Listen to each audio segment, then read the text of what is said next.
so picky. I'm my harshest critic. Indeed.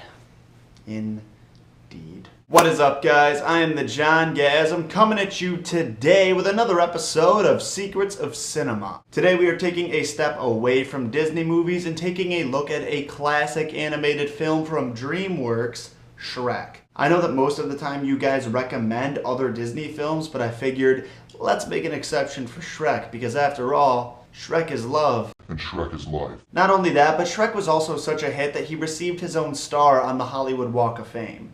That's pretty cool. Something that most of you guys may not have known was that this movie was actually going to be made back in 1991 and directed by Steven Spielberg. Back then it was also going to be hand-drawn animation with Bill Murray playing Shrek and Steve Martin as Donkey. Also, in the original version of this film, Shrek wasn't going to be an ogre, he was actually going to be a knight, and instead of saving a princess, he was going to be saving Donkey. But also in this version, unlike Fiona being protected by a dragon, Donkey was going to be captured by a wicked witch. And Shrek was also going to have a Canadian accent. Actually, originally, when Mike Myers recorded his lines for Shrek, he didn't have an accent at all. But when he watched the scenes with the accentless voice, he thought it sounded a little bit off, so he decided to go with Scottish. This cost the studio $4 million to re-record, but in my opinion, it was for the best. However, before Mike Myers was even selected to play Shrek, Chris Farley was going to be the one who took the role. He actually had 90% of his lines recorded before his death. Some of you guys probably remember the opening scene for the movie. In my opinion, it's probably one of the most classic scenes of the entire film. It basically just shows Shrek going about his normal everyday life. He takes a dump in an outhouse, goes for a swim in a dirty lake, eats a bowl of eyeballs, takes a mud shower. And actually, apparently any of the scenes in the movie that involved mud were the hardest ones to animate. So the animation team would have an idea on how to animate the mud.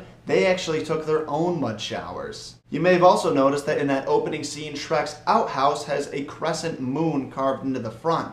That's supposed to be a reference to the Dreamworks logo. I've got 3 more facts for you guys that I particularly find pretty interesting. In the final scene of the movie, when Shrek is giving his love speech to Fiona, Mike Myers actually recorded those lines opposite his wife. I'm assuming that when saying the lines, he just wanted them to feel more genuine, and that was his way of doing that. In the beginning of the film, when all of the fairy tale creatures invade Shrek's swamp, there's actually a little segment where you see Baby Bear crying and Papa Bear comforting him. Apparently, in another scene in the movie that takes place in Lord Farquaad's castle, we see Mama Bear stuffed as a rug. So essentially, Baby Bear is mourning the brutal death of his mother. However, if you consider those bonus karaoke scenes at the end of the movie canon, we see Mama Bear dancing with Baby Bear and Papa Bear, so she technically survived. But that's up to you whether or not you want to consider that to be genuine. Me personally, I do not. I think it's way cooler and way darker for her to have been turned into a rug.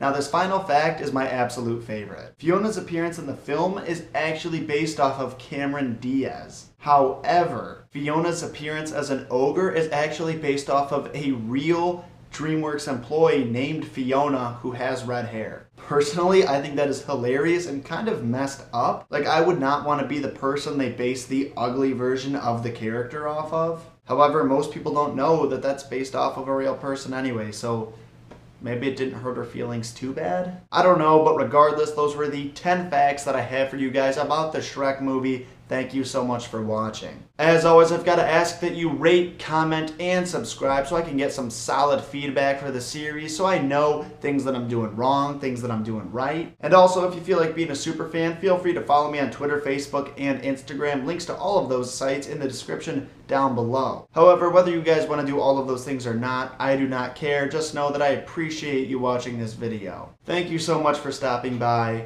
and stay fresh.